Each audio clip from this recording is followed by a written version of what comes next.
Infinite. Adjective, adverb, and noun. Having no limit or end, real or assignable. Boundless, unlimited, endless, immeasurably great in extent, duration, or other respect. Chiefly of God. The earliest known use of the word infinite is in the Middle English period, which is 1150 to 1500. At least that's when it was first used on one earth. The earth in which it was first used to describe me. I came before the stars.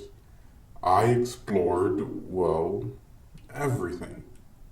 I would observe from afar, but one day I wanted a new perspective.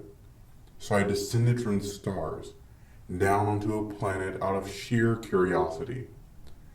My descent was a little messy, but I watched as the planet grew.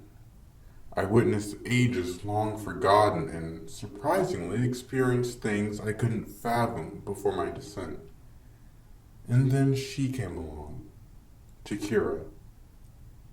And now I'm here, close to having something I care about returned to me. But first...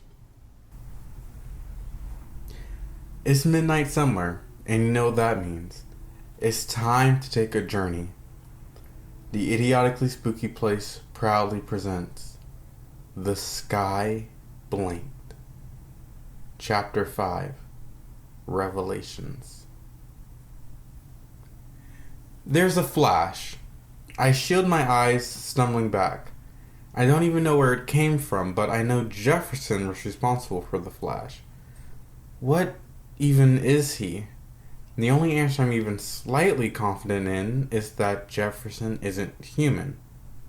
The bikers are recovering from the disorienting light, all clearly afraid to approach. Jefferson stands in the middle of the room, the widest grin on his face. One of the bikers moves forward a little, roaring out to intimidate. It doesn't work. Jefferson just gestures to the thing, daring it to make the first move. It lunges. This time, I actually saw when the lightning shot out of his hand, striking the biker and sending it flying back. The air fills with the scent of ozone, and my ears still ring from the sound. The rest attack together. Going one at a time doesn't seem like it would be too smart. Jefferson takes another one out before they're on him. There are 6 in total. 2 are down, and Jefferson is ducking and weaving between the remaining 4 with ease. He strikes out and another goes flying, its flesh singed. He grabs another and sends it rocketing into one of its friends. The remaining one lunges, wasting no time. Jefferson grabs it by the throat, holding it up in the air. My head is slowly rising up as I watched him in horrid fascination. It keeps rising. They're not on the ground anymore. Jefferson's feet hang down lazily. I don't even think he's putting any effort into floating. He just is. A ping of curiosity shows up in that grin of his as he stares into the biker in his hand. Oh, brother, what a mess you've made. The biker jolts. A deep darkness begins slithering out of the biker, crawling across her body and into Jefferson's. Cinders? Not cinders? There's a clink as something metal drops to the floor. If I had to guess, I would say it looks like some internal piece of a motorcycle. There are more clinks as piece after piece falls out of the biker being held suspended. Not only do the motorcycle pieces begin falling out, their body begins shifting and sewing itself back together, back to how it was before, how it should be. Then suddenly they're human again. Jefferson drops back down, letting the man slump to the ground. He stalks over towards the 2 bikers he threw into each other. I run over to the man on the ground, pushing him over onto his back. He's as nude as the day he was born, but Other than that, he looks completely normal. I grab his wrist and check for a pulse. I feel it, rhythmically pulsating against my finger. He's actually alive. That clinking sound fills the air again. Jefferson's fixing the other two, their bodies twitching as the auto pieces pull themselves out, and flesh sews together in whatever gaps are left behind. He looks over at me and annoyance immediately washes over his face. Something clamps down on my shoulder and I almost cry out. I wasn't doing a very good job at paying attention to my surroundings. That biker we sent flying earlier apparently wasn't dead. I fall, but it's not the fall I was imagining. What I expected to happen was that I'd fall to the ground and the thing would be on top of me before I could even react. But this is completely different. For starters, the fall is much farther than possible, and I'm falling into complete and utter darkness. I'm dreaming, or at least that's what it feels like. My brain races to make theories. Did this biker somehow inherit some of the dream abilities from the woman these caves belong to? Are there some residuals in me that will just take over sometimes? Wait. When Cinder took us into the mind of the woman, I dropped. That wasn't Cinder at all, was it? Is this Jefferson's doing? Trees brush up past me and I land. I'm in what looks to be a garden. It's silent. It's also quite small. There's not much space at all. I'm surrounded by a large hedge wall that circles around me. No matter where I look, there's no way out. I look to the garden itself, and I'm strangely delighted to find it's a rose garden. Almost enough to forget just how unnatural all of this is. I look up at the sound. Branches and leaves split apart to reveal a passageway in the hedge wall. The passage seems a little hazy. It isn't shrouded in darkness, but I still can't see anything inside. It almost looks as if it's glowing. I take a step towards the opening. I shoot up, the garden disappearing from beneath my feet as I rise. I'm back in the caves. My hands are wrapped tightly around the hilt of my sword. They're wet. I look around me. On the ground is the biker that attacked me. I look away quickly, but the image is burned into my brain. It lays covered in its own blood and other parts of its body. It hardly was holding itself together anymore. I dropped the sword out of shock, realizing that even though I didn't remember doing so, I was most definitely the culprit when it came to that thing being mangled. I try not to do that very often. It tends to be stressful for the subject, Jefferson says, walking past me to look at the corpse. You could have saved them. It was them or you. I don't think the cure would have been comfortable with me letting you die. I don't believe that for a second. You're telling me you can make me do that, but you couldn't just move me out of the way? I don't know where the courage is coming from, but I'm standing my ground without too much fear. He's grinning as he looks at me. Maybe I could have saved you both. But if I'm being honest, I didn't particularly care. I still don't. We just stare at each other for a moment. He speaks first. You're curious. I know you are. Don't you want to know what I am? Where I come from? Just what exactly is going on? He's right. We both know he is. The fear I had when he first revealed himself returns to me. A deep fear stemming from my own ignorance. Do you want to take a short tour? He asks, holding out a hand. Even though he's piloting not Cinder's body, a part of me still expects there to be something wrong with the hand being offered to me. Yet there's nothing wrong, it's just a regular hand. I roll this proposition around my head. A short tour? Of what? There's only one way to find out, so might as well quell my curiosity. I slip my hand into his. He pulls me close, sliding a hand over my head and through my hair. I'm practically frozen in discomfort. Don't fall in love with me. I'm just trying to prep your body for what you're about to experience. I'm trying to think of some smart comment to retort when we launch from the ground. It wasn't like the launch of a rocket where you build up in speed.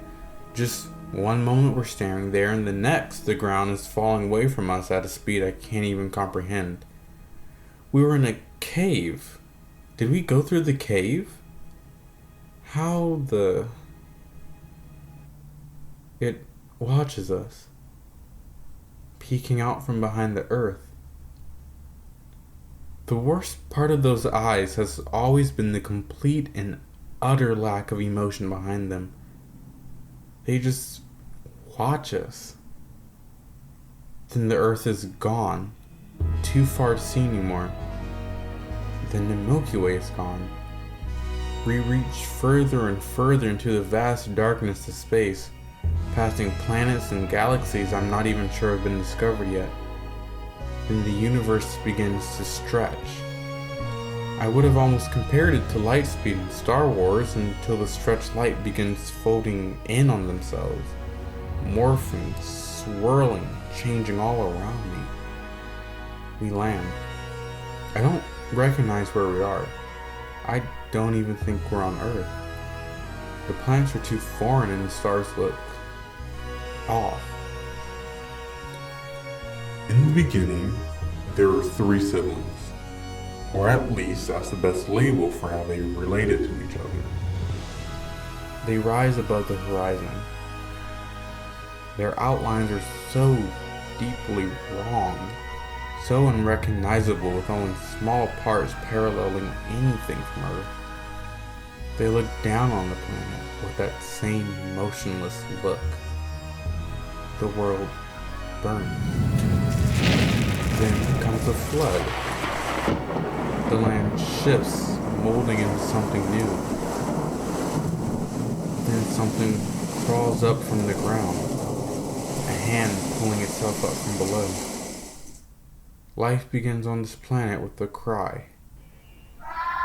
They just watch, silent. War breaks out.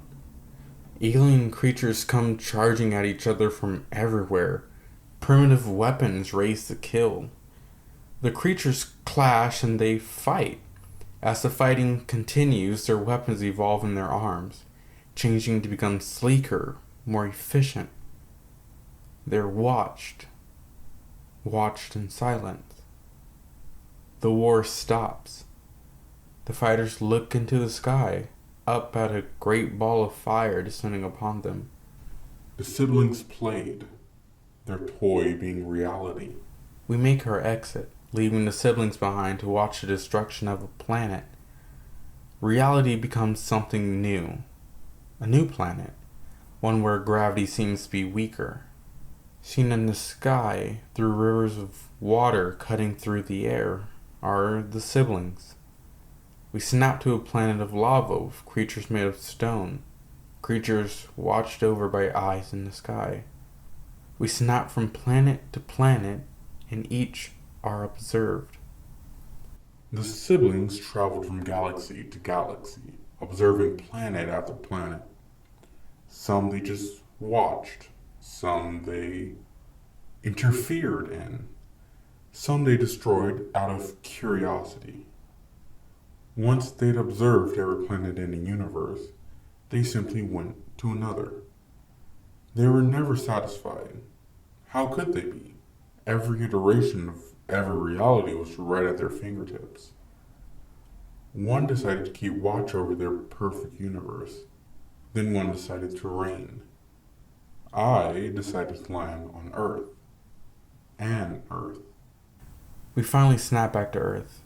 I don't know how I know. I don't even know where we are. Yet I know we're on some version of Earth. although something's different. Small little animals scurry around the ground. I bend down to get a closer look at them.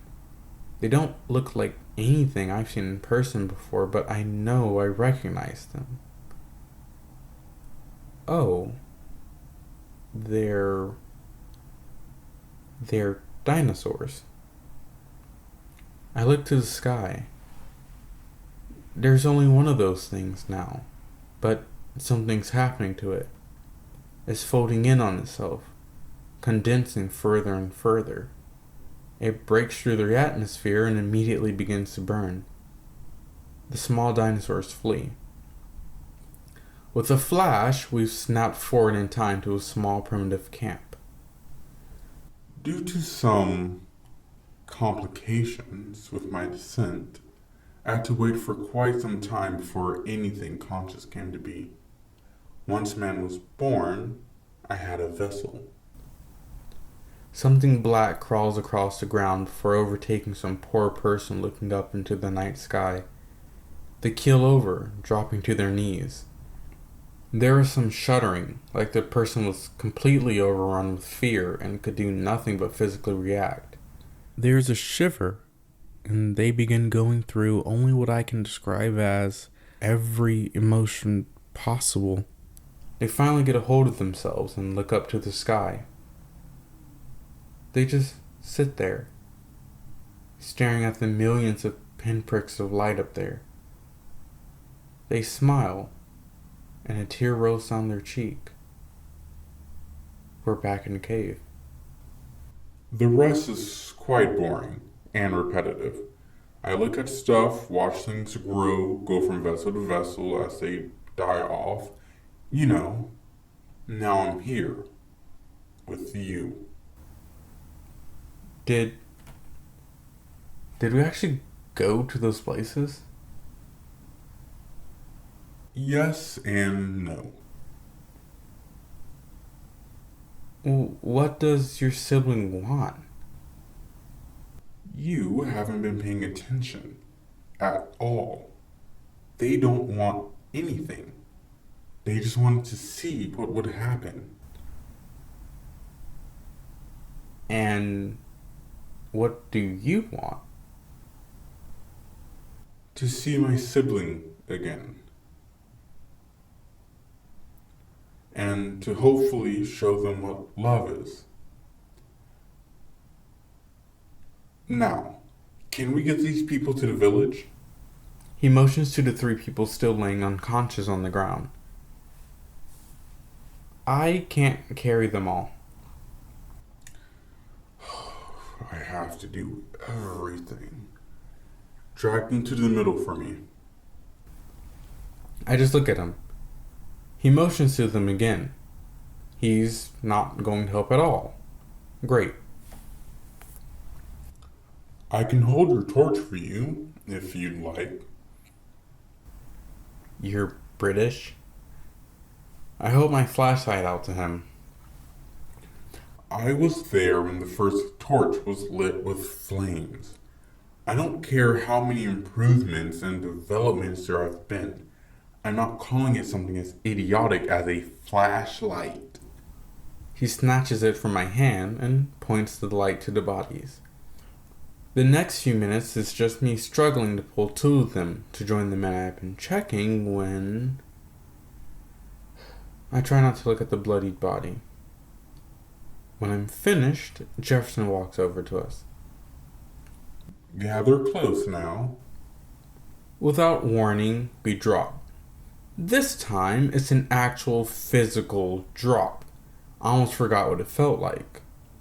There's a shift in direction, and before I know it, we're skidding to a stop at the base of the mountain, atop of something. I would probably know if my eyes weren't still adjusting to the sudden brightness. There's a cart in front of me now. 3 people inside. The cart is made to look like something one would find in an abandoned mine. Something we should, hopefully, be able to explain away. Wait, what's the plan now? Are you just going to fly up to him? I ask. What? To Kira? Oh, he told you my name. That's an improvement. He told me a lot. Takira holds her hand out to me. I'm Takira. It's nice to properly meet you, Jeremiah. I shake it. Nice to meet you too. I look down at the cart. So we're still just going to walk, even though he can take me across the universe in a second? He would never admit it, but I think he actually likes slowing down. There's a reason he's roped you into our little journey instead of just flying to the solution, right? She says. She grabs onto the cart. I guess you have a point, I say. Without having to discuss, we both begin to push. The weight immediately makes me glad she's helping. It doesn't take long for the question tugging at the back of my mind to force its way out. What's it like sharing your body? It's definitely interesting. Sometimes I feel safe knowing he'd never let anything happen to me, although it's hard to tell if it's because he cares or because he just wants to keep his vessel intact. Sometimes I feel as if I have no real privacy, which I don't. But if I'm being honest, I'm still not used to traveling across universes, so there's enough wonder to keep me satisfied. I get that, I say. Okay, not fully. He's not inside me, you know. I mean that when he took me on that tour, I wasn't scared. Not really. How are you handling this? I should be terrified right now. I know I should, but I'm just not. In the last few minutes, I just saw more than anyone else on this entire planet could dream. Except for you, of course. She smiles. And that right there is what draws you in. What's he like? I ask. She's actually spent time with him.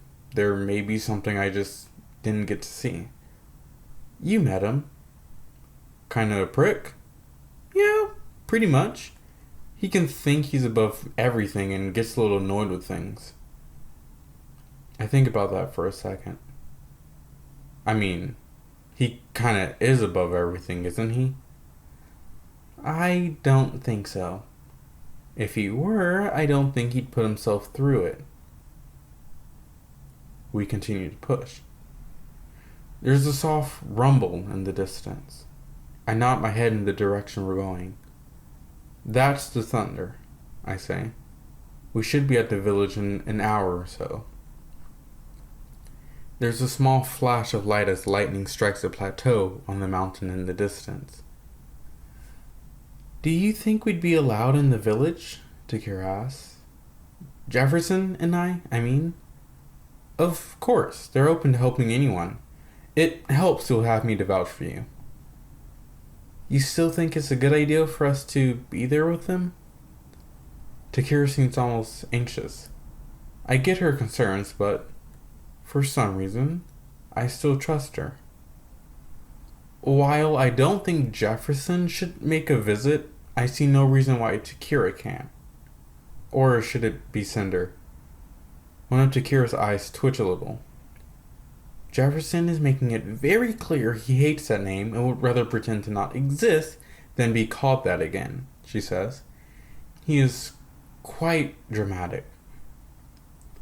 Then, are you ready to meet some new friends, Takira? As ready as I'll ever be.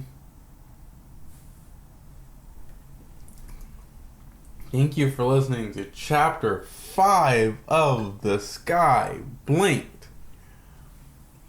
Don't know when this is coming out. I'm just recording it on a Thursday afternoon.